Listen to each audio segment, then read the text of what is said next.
Sabrina, tú nos hablas desde el otro lado del océano que compartimos también. Vamos con ello. ¿Me prestas el micrófono? Sí. Hola. Yo prefiero moverme.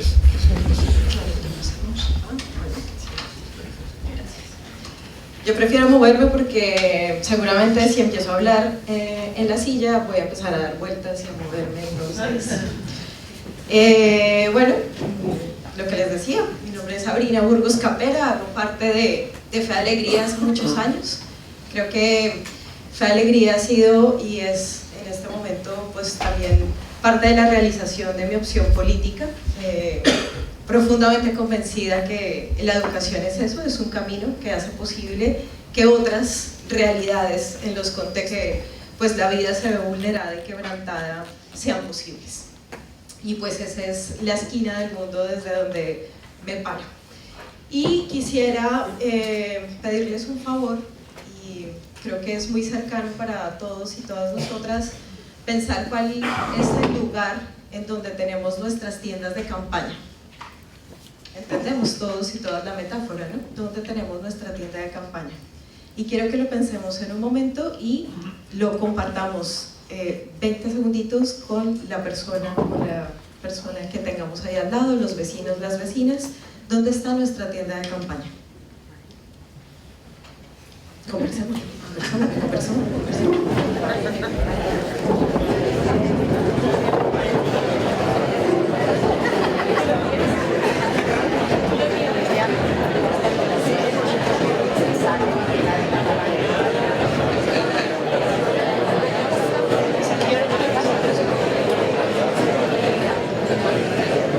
Listo, ahí nos queda la tarea. Quizás si quieren terminar luego de compartir cuáles son esos lugares de la tienda de campaña. ¿Y por qué quería arrancar por aquí? La mía, en los últimos años, está justamente ahí, en movimiento, en camino, en ríos muy perdidos en lugares afectados por el conflicto armado en Colombia, en donde decidí no instalarme, ¿no?, de manera muy cómoda, sino ir en movimiento en una chalupa con muchos y muchas, en la posibilidad de pensarnos y hacer posible esa educación distinta. Y hay un tema, y eso ustedes lo conocen muchísimo más que yo, seguramente, y es cómo las tiendas de campaña, los lugares desde donde nos anunciamos, como nos recuerda a Rupe, pues eso lo define todo, ¿no? Define lo que nos levanta por la mañana, lo que nos inspira, lo que nos incomoda, los lugares en donde queremos volver, lo que nos conecta finalmente con la existencia. Y yo les voy a proponer que pues esto que voy a compartir con ustedes es algo que he venido construyendo con mujeres y con hombres jóvenes especialmente, y para poder orientar las 5 cosas que quiero decirles, voy a utilizar una brújula que es, digamos que la posibilidad de pensar cómo me ubico yo también en esa posibilidad de moverme en el mundo. Y esos 5 momentos pues van a estar marcadas por algunas afirmaciones que nos van a llevar a compartir, ¿no?, la sabiduría que hemos construido junto con ellas y con ellos. El primer momento, que finalmente es el punto en donde anclo esta reflexión, es en la posibilidad de sentir. Y quiero aquí decirles 2 cosas. Uno, que creo que en la posibilidad de sentir y poder ubicarnos en nuestras tiendas de campaña hay que superar o cuestionarnos esta dicotomía que de vez en cuando encontramos en nuestra vida, y es frente al silencio, y frente al silencio como ausencia, como distancia con lo que sucede con el otro, y la posibilidad de encontrarnos y compartir y dialogar un poco en la línea de lo que nos compartía Manuel para vencer o para tramitar los miedos y para poder generar propuesta. En mi país, en algún momento ustedes conocen al padre Pacho de Rú, que en los últimos años tuvo una tarea dificilísima y fue construir el informe de la Comisión de la Verdad. Y se dedicó a escuchar, y entre las afirmaciones más profundas y poderosas que decía, es increíble la cantidad de silencio que han sufrido las personas que están en los territorios más vulnerados en esta época. Dice, nadie, éramos todos colombianos, mataron muchas personas, se perdieron más de 450.000 vidas en el profundo silencio del resto de la sociedad colombiana. Y dice, claro, si por cada persona, por cada víctima del conflicto armado en Colombia, guardáramos un minuto de silencio, estaríamos en silencio 17 años. Y creo que es importante pensar en la dimensión de eso, porque muchas veces nuestros silencios hacen que otros queden invisibles, queden fuera de la esfera de lo que es dicho y de lo que nos permite tomar decisiones para crear condiciones para que vivan dignamente. Hay que romper los silencios, aunque en nuestras dinámicas internas sea necesario cultivarlos y hacerlos, pero cuando nos callamos frente a las injusticias que suceden en el mundo que compartimos, pues hay rostros concretos de personas que lo tienen que sufrir en silencio, en soledad, y se los aseguro que es profundamente doloroso. Y hay algo en lo que nos sintonizamos y es alrededor de la esperanza como verbo, que es distinto a esperar. Muchos creemos que la esperanza es vamos a tener la esperanza, ¿no? La ilusión de que algo suceda. Y entonces yo me siento en una esquina a esperar a que aquello suceda. Y la esperanza es verbo de esperanzar, es decir, de hacer, de ser capaz de poner la tienda de campaña en el lugar en el que el otro está y de desacomodarme también a mí desde los lugares en los que yo me he podido enunciar.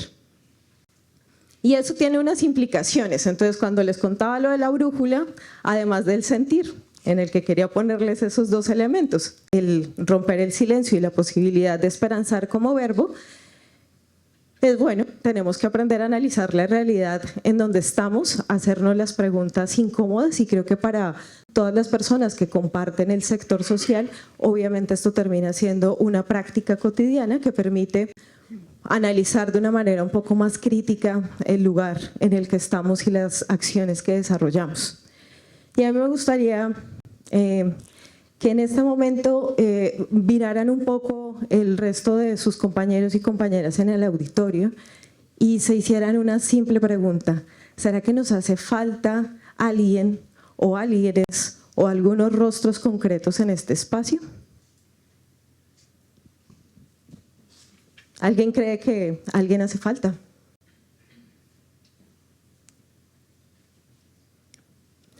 A mí, ¿saben qué me hace falta? Toda la gente que veo es blanca. Pero lo voy a dejar ahí, porque no es mi campo. Pero todos son blancos, todos somos blancos. Hay que ver más allá de lo que es aparente, de lo que la realidad nos muestra, hay que plantearnos las preguntas incómodas y hay que ser capaces de contrastarlos porque el mundo es un escenario complejo y nos exige movilizarnos para que podamos trabajar con él. El otro cuadrante de la brújula, ya vieron, ¿no? En el sentir estábamos en el centro donde se imanta la flecha. En el primer cuadrante hay una pregunta sobre cómo analizamos la realidad. En el segundo estamos pensando en, claro, la analizamos, hicimos muy buenos análisis de los lugares y de los territorios y de las necesidades y de las oportunidades que presentan los territorios en los que estamos, pero ¿qué queremos hacer allí? Y ahí sí creo que es muy importante recuperar la posibilidad que tenemos alrededor de imaginar mundos posibles y ser capaces de construir rutas para hacerlos posibles. Y creo que ahí Benjamín pues, nos recuerda un poco el poder que tiene la imaginación para deconstruir estas prácticas que también han dejado alejados a otros y hacer posible una realidad distinta. Pero aquí quiero hacer un énfasis, y es que en esta idea de sintonizarnos, como estamos invitados e invitadas en este espacio, es en esa realidad, en el mundo complejo de relaciones que vivimos en esa realidad, en donde pondríamos la aguja de acupuntura para poder transformar lo que queremos transformar. Porque claro, es profundamente compleja, profunda, diversa la realidad que habitamos, y en donde podríamos poner una aguja de acupuntura que nos permita que el cuerpo enfermo o que el cuerpo adolorido pueda tener la posibilidad de sanar. Ustedes saben que en la acupuntura pues no nos vamos a poner siempre las agujas en todos los lados, ¿no? Sino que ponen como el punto estratégico en donde permite que se desate la tensión y se mueva la energía, ¿no? Según la medicina tradicional china. Entonces, claro, en nuestras acciones, ¿dónde ponemos la aguja? Porque ahí donde pongamos el foco, existirá la posibilidad que se mueva la energía y pueda empezar a sanarse el resto del cuerpo. Y aquí ustedes, y anoche lo conversábamos, y yo iba haciendo examen a todos los que decían, sí, conozco los 5. Y yo, dígame cuáles son, porque yo no los tenía tan claros. Y creo que ahí en clave, la acción requiere una clave de verbo, de acción, de actuar. Y ustedes lo dijeron, ¿no? Nosotros estamos convencidos y estamos confirmando que acompañamos, servimos, reflexionamos, sensibilizamos, incidimos. Que esa es la apuesta de trabajo, de acción colectiva que nos está encontrando y que le está dando configuración también a nuestro trabajo y a nuestra forma de proceder. Y aquí, ahí, sí, tranquila. Ahí el siguiente cuadrante es un cuadrante para que nos podamos poner a pensar qué tipo de aprendizajes hemos hecho y cómo podemos hacer que esos aprendizajes, en términos también de poder contagiar la esperanza, nos dan la posibilidad de contar con elementos para poder crecer. Yo les voy a compartir 2 cosas que hemos aprendido en el trabajo con los jóvenes.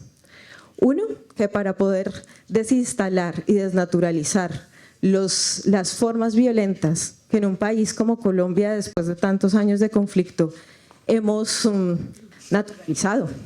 Para desnaturalizar esas formas violentas, lo que descubrimos es, identificamos cómo las actitudes, los discursos y las prácticas son las que pueden crear otra realidad. Entonces, cuando te dicen, claro, ¿y usted cómo configura una nueva forma de hacer, de proceder, de relacionarnos, de vincularnos? Bueno, pues pregúntese cuáles son las actitudes que quiere promover, cuáles son los discursos que las conforman, que le dan sentido a esa nueva manera de proceder que estamos proponiendo para poder vivir y para poder habitar el mundo, y qué tipo de prácticas las configuran. Claro, y aquí empiezan las preguntas profundas sobre los cambios cotidianos, sobre los milagros cotidianos que podemos compartir y que efectivamente hacen que el mundo tenga la posibilidad de transformarse.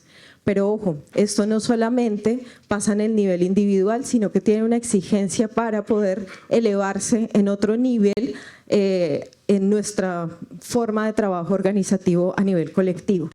Y hay 3 elementos que me parece importante y además en el trabajo con los jóvenes ha sido profundamente valioso, y es cómo configuramos una nueva ciudadanía que supere esta noción tradicional de ser ciudadano, de estar relacionado únicamente con una garantía de derechos, a poder tener un despliegue de capacidades que nos permitan participar, organizarnos e incidir de manera concreta en la transformación del mundo que habitamos. Porque claro, nosotros podemos jalonar procesos desde los lugares en los que nos enunciamos, desde las instituciones de las que hacemos parte, y nosotros podemos participar en estas redes globales para incidir, por ejemplo, porque el derecho a la educación sea un derecho para todos y todas, pero la gente también tiene que hacerlo. Y también tiene que tener la información para poderlo hacer. Y tiene que tener las capacidades para poder participar de manera informada, concreta, y además de exigir y demandar la garantía de un derecho, tiene que tener la capacidad también para juntarse con otros, para generar propuesta, para no solamente exigir, sino también para proponer. Y ahí destacamos esas tres capacidades. Y por último, hay aprendizajes que hemos hecho. Yo creo que sí, yo creo que todavía creo en la utopía. O sea, para mí el mundo no es, y creo que Freire, eso lo aprendí de Freire, yo puedo estar condicionado por el territorio en el que nací, pero eso no determina lo que voy a hacer. Yo pude haber nacido en un territorio en donde he vivido la muerte, en donde he vivido la desesperanza, pero eso no determina que voy a ser una persona sin esperanza. Me condiciona y me pone unas preguntas específicas para poder transformar, pero eso no determina lo que seré. Y dos cositas para cerrar. ¿Le puedes dar, por favor? Una, y es poner sobre la mesa un cambio de paradigma que especialmente lo hemos venido trabajando con mujeres víctimas de conflicto que viven en las periferias, y es qué pasaría si el lente sobre el cual construimos la noción de sentirnos ciudadanos y copartícipes en la construcción de un mundo mejor sea el cuidado. ¿Qué pasa si yo me pongo un lente de cuidado en el que puedo establecer o puedo proponer relaciones en las que todas las personas ganemos? En donde la relación sea ganar, ganar, y no que yo gano y tú pierdes.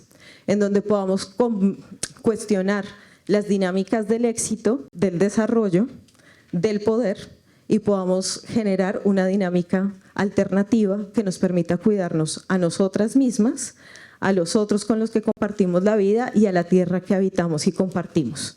Esa es la primera. Y la segunda es que el compromiso como expresión de una cuidadanía, de una posibilidad, de un lente nuevo de configurarnos como ciudadanos y como ciudadanas, implica que yo sea capaz de sensibilizarme, de concientizarme, de organizarme, de participar con los otros para poder generar procesos de transformación y de incidencia de movilización en el territorio en el que estoy. Es decir, no es suficiente con que yo tenga un análisis profundo de lo que pasa en el lugar en el que habito. Es muy necesario que yo sea capaz de hacer algo con esa información, y además que ese algo que haga pueda tener unos ecos cada vez más grandes. Y esta dinámica de compromiso, si podemos empezar a pensar esa ciudadanía, esa cuidadanía como un asunto que crece, nos va a llevar a que no siempre sigamos los mismos caminos que hemos desarrollado siempre, sino que vayamos cambiando y profundizando las relaciones, las propuestas, los discursos, las narrativas que están haciendo parte y que configuran nuestra realidad. Y aquí, primero, creo que en este asunto de no estamos determinados, es muy importante ser capaces de encontrarnos para imaginar en ese contexto particular en el que estamos, para imaginar lo que es posible y hacer lo que sea posible. Porque imaginarlo no es suficiente, hay que hacerlo. Y habitualmente esperamos a que otro lo haga, ¿no? Y que la responsabilidad sea del otro y que el otro pues lo puede hacer porque tiene más capacidades. No, aquí todos y todas tenemos las mismas capacidades y tenemos el mismo poder para poder gestionar lo que queremos. Somos siempre fuentes de inspiración, y yo ayer a alguien le decía, me encanta un montón ver gente joven, porque creo que tenemos que sembrar. Hay gente que necesita tener contacto, porque estos espacios son los que nos enriquecen y nos dan una fuente de inspiración y de vida. O sea, esto no viene inyectado y posiblemente no siempre lo adquirimos en los escenarios educativos en donde estamos. El compromiso con la vida y con la transformación lo vivimos cuando somos también copartícipes de esos procesos de vida y de transformación que le dan sentido a nuestra vida. Cuidado con el asunto de yo ya. Entonces, ustedes lo han escuchado, ¿cierto? Yo ya hice, yo ya trabajé, yo ya fui militante de esto, ya no, ya eso le toca a los más jóvenes, yo ya lo hice. Y posiblemente es importante que los yo ya no sean la enfermedad de los que ya van llegando a otros estadios de la vida, sino que también sea la posibilidad de contagiar. Recuerden que somos fuentes de inspiración. Al final estamos llamados a dar el máximo de lo que podemos con lo que somos y con lo que tenemos. Y el último elemento que quisiera subrayar es la acción que desarrollamos en estos niveles de compromiso tiene que también escalar.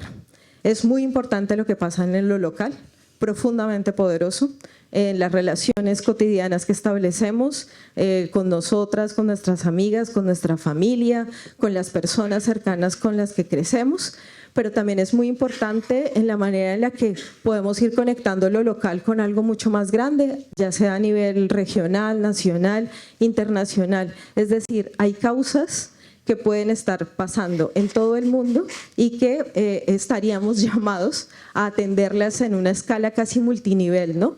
Y que en cada una puede necesitar una propuesta concreta, pero que en todas es profundamente poderosa. Eso era lo que tenía por compartir.